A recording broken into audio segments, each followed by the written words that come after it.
हाँ साथियों,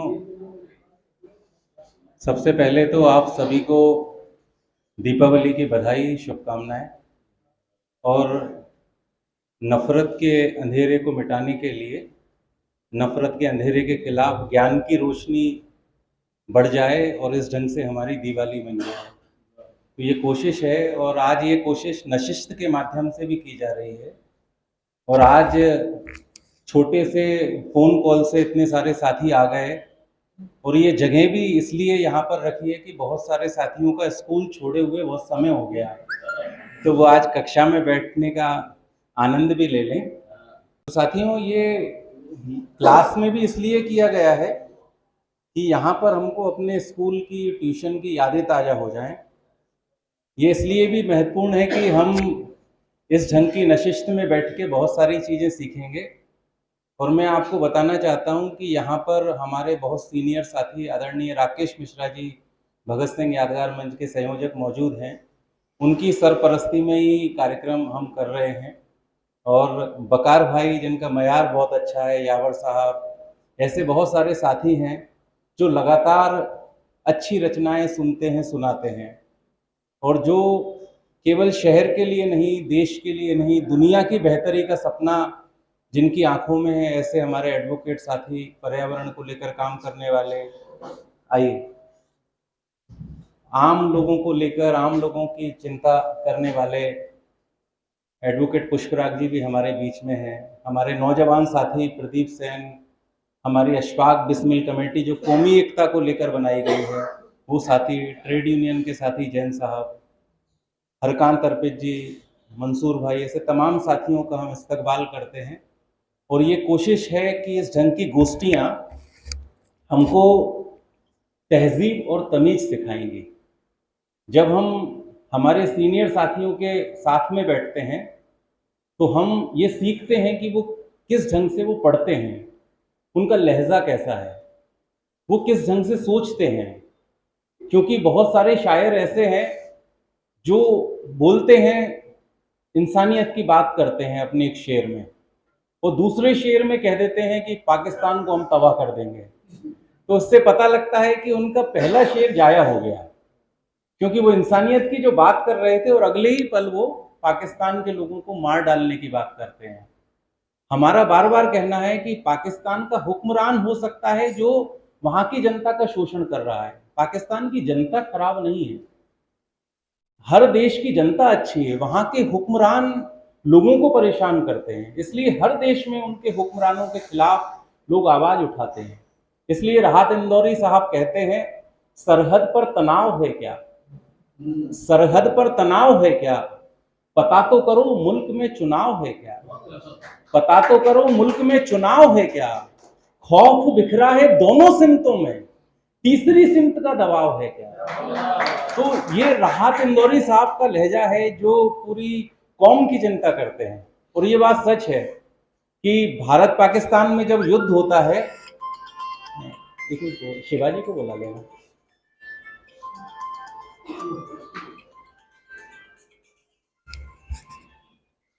जब दो देशों में युद्ध होता है तो तीसरा देश फायदा उठाता है। भारत और पाकिस्तान में युद्ध हुआ तो भारत में इसलिए जिक्र कर रहा हूं कि कुछ चीजें हमारी मेमोरी से निकल जाती हैं। हम सब लोग फेसबुक पर हैं, लेकिन मैं कहना चाहता हूं फेसबुक के साथ हम फेस टू फेस भी हैं। और ये इसलिए जरूरी है कि जमीन पर काम करने से ही कौमी एकता बनेगी। ऐसे नहीं होगा, नहीं तो अगर फेसबुक चल रहा होता आज़ादी के वक्त तो अंग्रेजों को भारत से जाना चाहिए, 3000 लाइक मिल जाते और अंग्रेज यहीं रह जाते। तो जमीन पर काम करने से चीजें बेहतर बनेंगी। मैं इसलिए जिक्र कर रहा हूं, जब भारत में कोंडोलेसा राइस आई थी, अमेरिका की रक्षा मंत्री, तो भारत में जब आई तो भारत की पार्लियामेंट में वो गई। भारत की पार्लियामेंट में बहुत सारे हमारे एमपी से उन्होंने हाथ मिलाया, लेकिन उसके पीछे एक समझौता हुआ कि भारत इतने हथियार खरीदेगा, और हमने वो हथियार खरीदे हमारे पड़ोसी देश को मिटाने के लिए। लेकिन वही कोंडोलेसा राइस भारत से जाने के बाद सीधे पाकिस्तान गई। पाकिस्तान में भी वहां के एमपीस ने हाथ मिलाए, फिर एक समझौता हुआ, भारत को मिटाने के लिए हथियार वो बेच के चले गए। तो ये बड़े बड़े जो व्यापारी हैं उनका हथियारों का बिजनेस है, लेकिन उसके पीछे कितने लोग मारे जाते हैं। लेकिन एक शायर इस बात पर चिंता करता है, तुम्हारे शहर में बारूदों का मौसम है, आओ हमारे गांव में अमरूदों का मौसम है। तो ये जो शायर है वो शायर कौमी एकता की बात करता है। शायर है जो बहुत बड़ी बात को बहुत छोटे बहुत आसान लफ्जों में हमारे बीच लेकर आ जाता है। इसीलिए हमने ये नशिस्त रखी है। इस नशिस्त में हमारे बहुत सारे साथियों का एक दूसरे से परिचय भी होगा और उसमें हम गुड्डू भाई के शेर भी सुनेंगे। उन्हें जखीरा है उनके पास, सैकड़ों शेर उन्हें याद हैं, बस वो थोड़ा शर्माते हैं, लेकिन बहुत अच्छे शेर कहते हैं, उनकी ज़बान बहुत साफ है। हम पुष्पराग जी की भी कविता सुनेंगे, बहुत अच्छा चिंता के साथ बात कर रहे हैं। और सिलसिला नाम भी इसलिए रखा है कि ये सिलसिला हम जारी रखेंगे। हर महीने इस ढंग की एक गोष्ठी होनी चाहिए और ये तादाद भी बढ़ती जानी चाहिए। अगर आप सहमत हैं तो अपना हाथ खड़ा करके समर्थन दे सकते हैं। और हमारे बीच में निधि आई हैं ग्वालियर से, इन्होंने भी हाथ खड़ा किया है। आपको भी हर महीने मीटिंग में आना पड़ेगा, लेकिन वो अपनी इस उसके साथ शरीक हैं। दूसरी बात, आज के कार्यक्रम की अध्यक्षता के लिए, आज के कार्यक्रम की सदारत करने के लिए मैं राकेश मिश्रा जी का नाम रख रहा हूँ। तो अगर आप इजाज़त दें तो मिश्रा जी को अपन यहाँ सामने की तरफ बुला लें, तालियां बजा के। आप एक चेहरा सामने से भी दिखता रहे कवि के साथ। मेरा कवि ये है, ऐसी नशिश की राय तो होना ही चाहिए।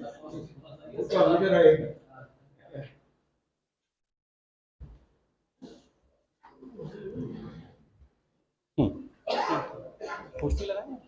कुर्सी नहीं, कुर्सी लगा दो। अरे नहीं। साथियों, मैं सबसे पहले गीत गाने के लिए हमने कवि गोष्ठी नशिस्त और ये गीत भी हम यहाँ पर कुछ साथियों को सुनेंगे।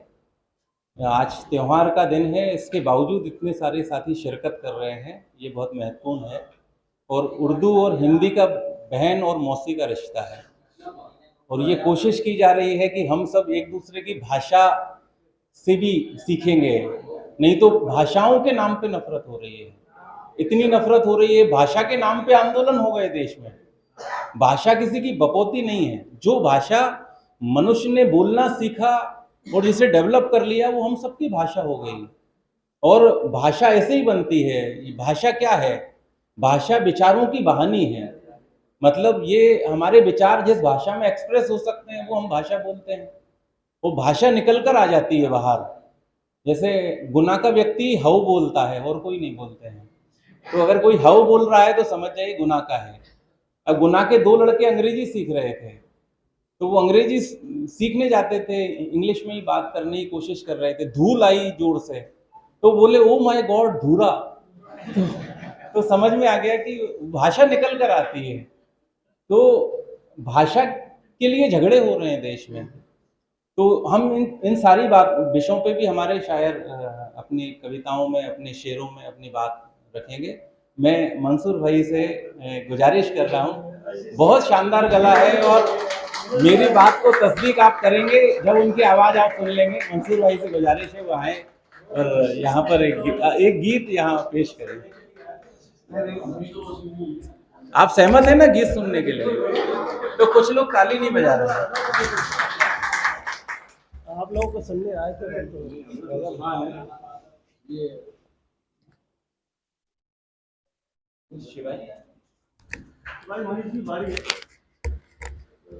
वैसे गजलें और शेर सुनने के लिए आए थे हम तो लेकिन हुआ तो आंखें फिल्म का एक रफ़ी साहब का पुराना गीत था, उसको मैं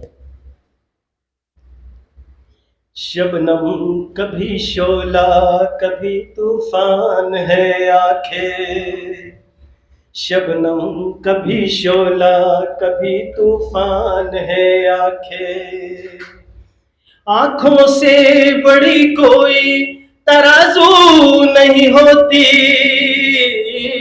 आँखों से बड़ी कोई तराजू नहीं होती, तुलता है बशर जिसमें वो मीज़ान है आंखें, तुलता है बशर जिसमें वो मीज़ान है आंखें। आंखें ही मिलाती हैं ज़माने में दिलों को, आंखें ही मिलाती हैं ज़माने में दिलों को। अनजान है हम तुम अगर अनजान है आंखें, अनजान है हम तुम अगर अनजान है आंखें। लब कुछ भी कहें इससे हकीकत नहीं खुलती, लब कुछ भी कहे इससे हकीकत नहीं खुलती। इंसान के सच झूठ की पहचान है आंखें, इंसान के सच झूठ की पहचान है आंखें। आंखें ना झुके तेरी किसी गैर के आगे, आंखें ना झुके तेरी किसी गैर के आगे। दुनिया में बड़ी चीज मेरी जान है आंखें, दुनिया में बड़ी चीज मेरी जान है आंखें। उस मुल्क की सरहद को कोई छू नहीं सकता,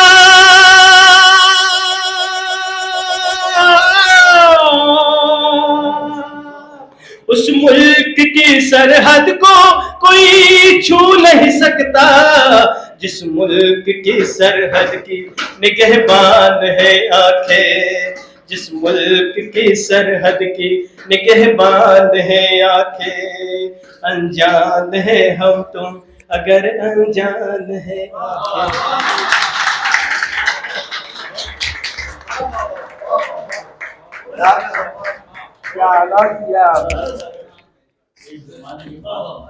बहुत अच्छा आगाज हुआ। अरे साहब क्या कहते हैं?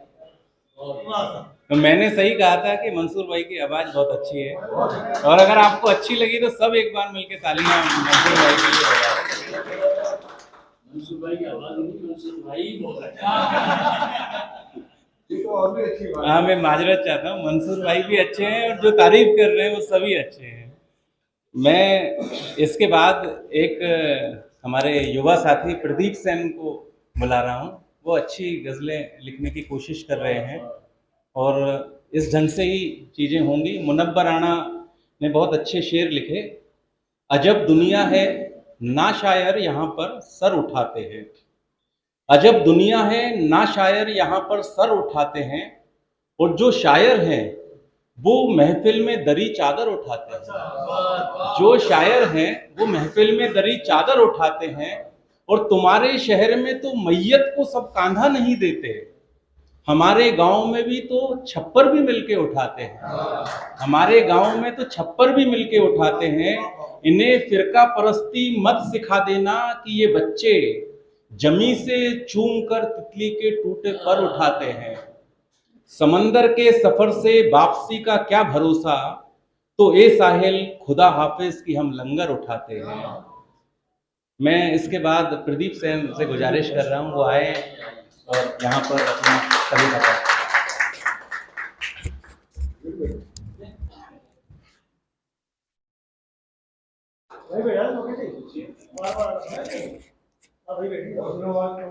सभी का इस्तकबाल करते हैं और इस काव्य गोष्ठी नशिस्त में मुझे जहाँ बुलाया, मैं अपना सौभाग्य समझता हूँ कि आप सबके सामने बोलने का अवसर मिल रहा है, क्योंकि भैया से सुना है कि शानदार शानदार शायरी सुनने को मिलेंगी। गुड्डू भाई की पहले भी जो हुई थी, आज रास्ते में आते आते मैं एक पंक्ति सुन भी ली, तो अच्छी शायरी सुनने को मिलेंगी। मैं लिखने की कोशिश कर रहा हूँ, सुनाता हूँ। भैया ने बुलाया उसके लिए। ना नाम लो मेरा इस अदा से, ना नाम लो मेरा इस अदा से, एक फूल हूँ मैं इस बागवा से। ना नाम लो मेरा इस अदा से, एक फूल हूँ मैं इस बागवा से। कब तक रखोगे मुझको अकेला, कब तक रखोगे मुझको अकेला, डरता मैं भी हूँ आबो हवा से। डरता मैं भी हूँ आबो हवा से। और अशफाक बिस्मिल कमेटी के द्वारा ये पूरा अरेंजमेंट किया गया है। अशफाक बिस्मिल जिस खून के लिए लड़े थे उस खून के लिए मैं बोलना चाहूँगा, रगों में है जब तलक जात मजहब का होता है, रगों में है जब तलक जात मजहब का होता है, लहू बोतल में आने पर जरूरत का होता है, लहू बोतल में आने पर जरूरत का होता है। और सुनिएगा, हो सके तो यार बस एहसास जिंदा रख,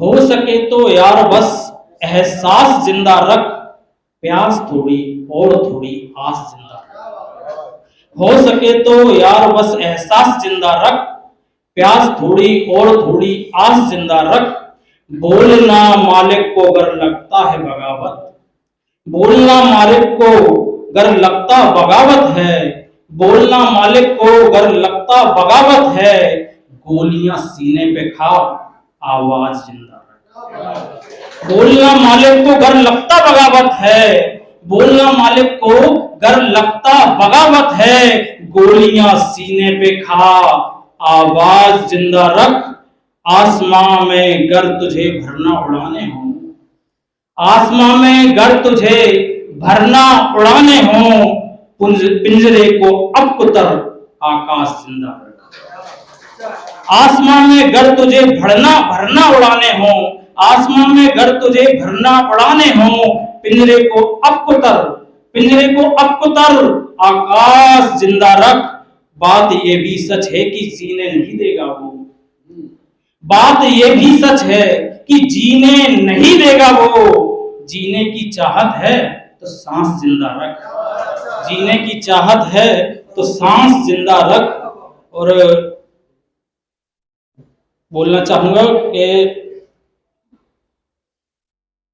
हमने तो किरदार बदल के देखे हैं, हमने तो किरदार बदल के देखे हैं, पल दो पल में यार बदल के देखे हैं, हमने तो किरदार बदल के देखे हैं, पल दो पल में यार बदलते देखे हैं, हमने तो किरदार बदलते देखे हैं, पल दो पल में यार बदलते देखे हैं, सड़कों पर जब कूद पड़े जनता फिर तो, सड़कों पर जब कूद पड़े जनता फिर तो, लोगों को सरकार बदलते देखा,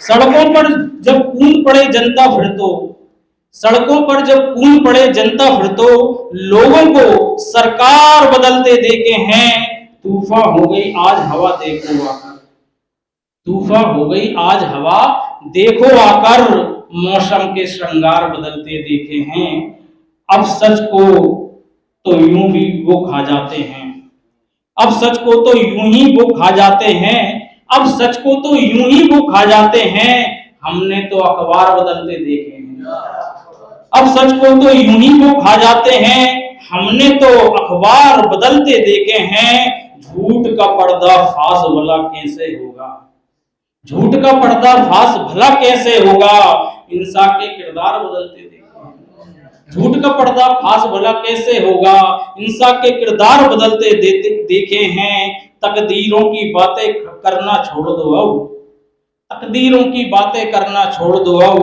मेहनत से घर बार बदलते देखे हैं, मेहनत से घर बार बदलते। शुक्रिया। बहुत बढ़िया प्रदीप भाई।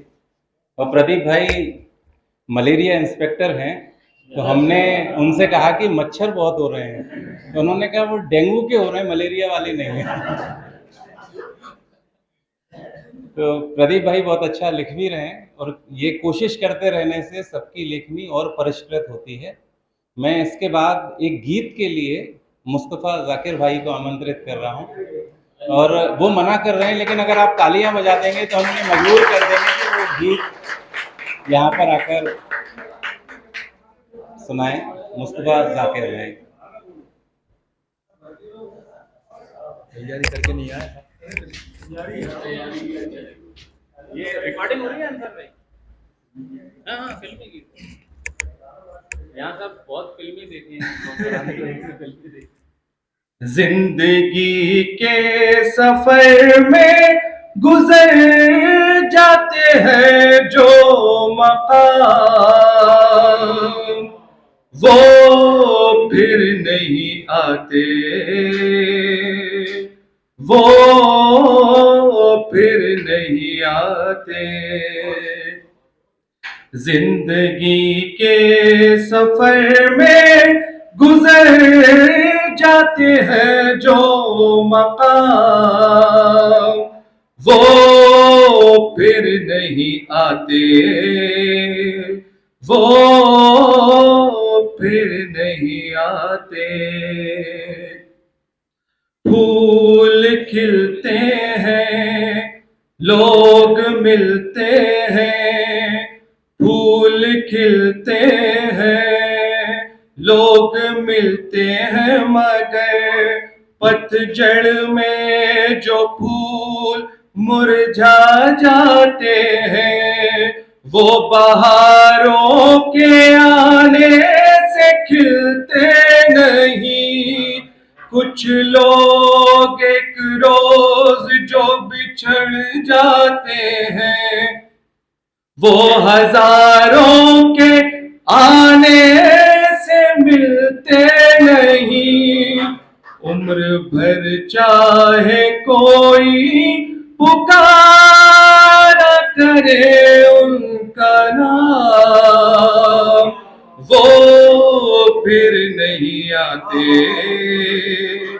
वो फिर नहीं आते।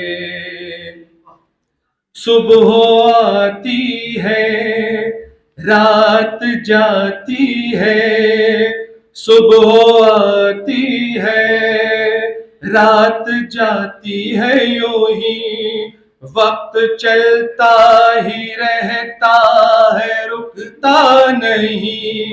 एक पल में ये आगे निकल जाता है, आदमी ठीक से देख पाता नहीं, और पर्दे में मंजर बदल जाता है। एक बार चले जाते हैं जो दिन रात सुबह शाम, वो फिर नहीं आते, वो फिर नहीं आते। शुक्रिया। वाह मुस्तफा भाई। अच्छा ये बताइए, मुस्तफा भाई की ये गाना बिना तैयारी के था। अगर वो तैयारी कर लें, रियाज कर लें तो क्या माशाअल्लाह क्या गाएंगे। एक बार एक गांव में एक बुजुर्ग थे, वो खटिया पे बैठे रहते थे, जो भी गांव के लोग निकलते उन्हें गाली बकते थे।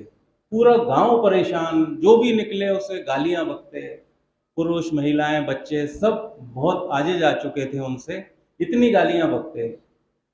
फिर एक समय जब आया, अंत समय आ गया उनका, उन्होंने अपने बच्चों से कहा, बेटा मैं चाहता हूं कि गांव में सब लोग मेरी तारीफ करें मेरे मरने के बाद। अब ये तो संभव नहीं था, जो पूरी जिंदगी गाली देता रहा हो उसकी तारीफ कैसे करें। उनके बच्चे थोड़े से और एडवांस थे। पिताजी का अंतिम संस्कार हो गया, उस खटिया पे बच्चे लठ लेके बैठ गए, जो भी निकलता उनमें लठ मारते। पूरा गांव कहने लगा इनके पिताजी अच्छे थे।